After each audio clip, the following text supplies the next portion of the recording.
నటిసింహ నందమూరి బాలకృష్ణ ఈ వయసులో కూడా వరుస యాక్షన్ సినిమాలతో అదరగొడుతున్నారు. అఖండ 2 పాన్ ఇండియా సినిమా చేస్తున్నారు. అఖండ 2 సినిమా షూటింగ్ కి సంబంధించి ఇప్పటి వరకు మహాకుంభమేళతో పాటు హైదరాబాద్లోని కొన్ని ఏరియాల్లో మాత్రమే కీలక సన్నివేశాలను చిత్రీకరించారు. అఖండ 2 చిత్రీకరణ సంబంధించి ఇప్పటి వరకు ఈ 2 పాత్రల్లోనే షూటింగ్ జరిగింది.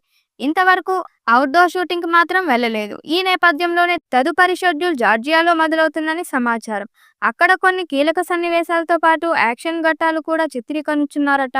ఇందులో భాగంగానే వేలాది మంది అఘోర గెటప్స్ లో ఆయా సన్నివేశాలతో కూడా పాల్గొంటారని కూడా సమాచారం.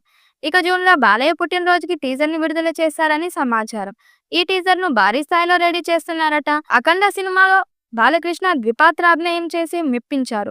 అఖండ కూడా ఇందులో ద్విపాత్రాభినయం చేస్తున్నారా అనే విషయంపై ఇంకా స్పష్టత రావాల్సి ఉంది. ఇకపోతే ఈ సినిమాలో సంయుక్త మీనన్ భాగం అవుతుందని అధికారికంగా ప్రకటించారు. కానీ ప్రజ్ఞ జైస్వాల్ పై ఎటువంటి క్లారిటీ ఇవ్వలేదు. మరి నటీనటుల సెలక్షన్స్ ఇప్పటికే ఆల్మోస్ట్ జరిగిపోయాయి. కానీ ఎవరు నటిస్తున్నారో అనే విషయాన్ని ఇంకా మేకర్స్ లీక్ చేయలేదు. మొత్తానికైతే అఖండ 2 ఖండాలు దాటుతుంది. ఇక ఎలాంటి విజయాన్ని అందుకుంటుందో చూడాలి.